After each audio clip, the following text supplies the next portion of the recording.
सदर एहतराम कायदे ऐवान, हम शर्मिंदा हैं इस दौर के इंसान होकर, क्योंकि आली वकार ये खाक हूँ में डूबते आंगन, ये फजा में बिखरे ये दस्त बाजू, ये जबर वहशत की हुक्मरानी, ये बर्बरियत की बेकरानी, इब्न आदम की आदमियत का साथ धब्बा, हज़रत इंसान की इंसानियत पर बदनुमा दाग, और नौ इंसानी के लिए लम्हा फिक्रिया है सर्रेज़ी वकार।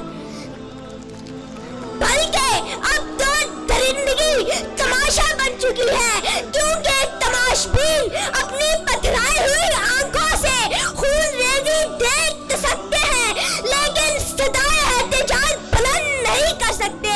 और जब कोई मजलूम मदद के लिए पुकारता है तो हमारी समातों पर लगे ताले खुल नहीं पाते, क्योंकि हम इनफरादी और इज्तिमाई तौर पर बेबस, बेहिस, गूंगे, बहरे, अंधे और अपाहज बन चुके हैं। जबकि जालिम अपने जोरे बाजू से सितम गली के कमाले अरूज पर है, तो फिर मैं हाथ बजाने वाली वकार कि हम शर्मिंदा हैं इस दौर के इंसान होकर। जनाबे सदर जरा सोचिए, सियालकोट में दो मासूम भाई जिन्हें लाठियों की ज़रबें लगा कर सैकड़ों लोगों के हजूम में और कानून के रखवालों के बीच मौत के घाट उतार दिया गया। जरा तसव्वुर करें, जब लाठियों के वार से उनकी हड्डियां चटक रही होंगी, जब सर की नाजुक हड्डियां चकनाचूर होकर दिमाग में घुस रही होंगी, और किसी जालिम ने सलाख नुमा चीज उनकी आंखों में बेबस कर दी होगी जनाबे वाला। और मैं उन्हीं लाशों को जब चौराहे पर लटके हुए देखता हूँ तो ये कहने पर मजबूर हो जाता हूँ कि हम शर्मिंदा हैं इस दौर के इंसान होकर। जनाबे सदर, मेरे सामने कराची के कोल्ड स्टोरेज का वो खौफनाक मंजर है, जहाँ जलकर सब कुछ राख हो चुका झुलसे हुए जिस्म और सोख्ता लाशें अब हमारे मुर्दा ज़मीर का मातम कर रही है।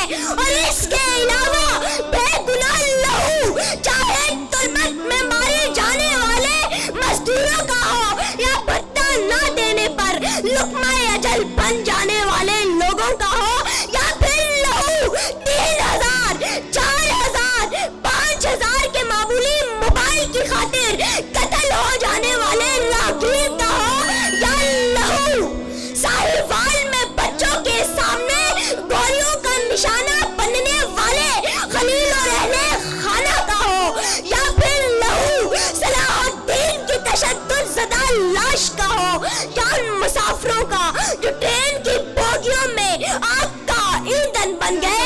हर कहानी की एक ही दास्ता, हर कहानी का एक ही अंजाम है कि हम शर्मिंदा हैं इस दौर के इंसान। कहाँ है जो समा का मालिक कि चाहतों की लगे कुरैदे, उफक का चेहरा लहू में तर है, जमीन जनाजा बनी हुई है, जमीन जनाजा बनी हुई है। सर्रेज़ी वकार, आखिर कब तक ऐसे शर्मनाक जराइम और हादसात पर हम अपने आप को मूरत इल्जाम ठहरा कर शर्मिंदगी और निदामत का इज़हार करते रहेंगे? आखिर कब तक आली वकार? अब हमें अपने तर्ज़ अमल से इस रियासत को वो रियासत बनाना होगा जिसकी बुनियाद इंसाफ और मसावत पर मबनी हो।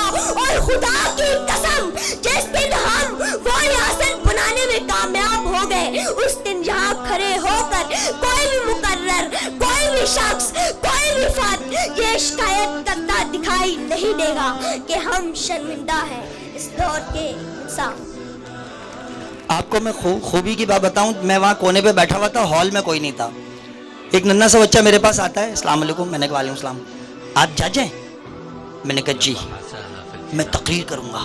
मैंने कहा अच्छा शुक्रिया, अल्लाह हाफिज़। और फिर हमने उस बच्चे को बोलते हुए सुना, बहुत सारी तालियां, बहुत अच्छा, बहुत खूबसूरत बोले। और वो आधा मिनट आपको जो है وہ اس کا آپ کو نقصان ہوا، ورنہ آپ آج کے فاتح بہترین مقرر تھے. انشاءاللہ نیکسٹ ٹائم آپ فرسٹ پوزیشن ہولڈر ہوں گے. بہت ساری تالیوں میں ہم رخصت کرتے ہیں.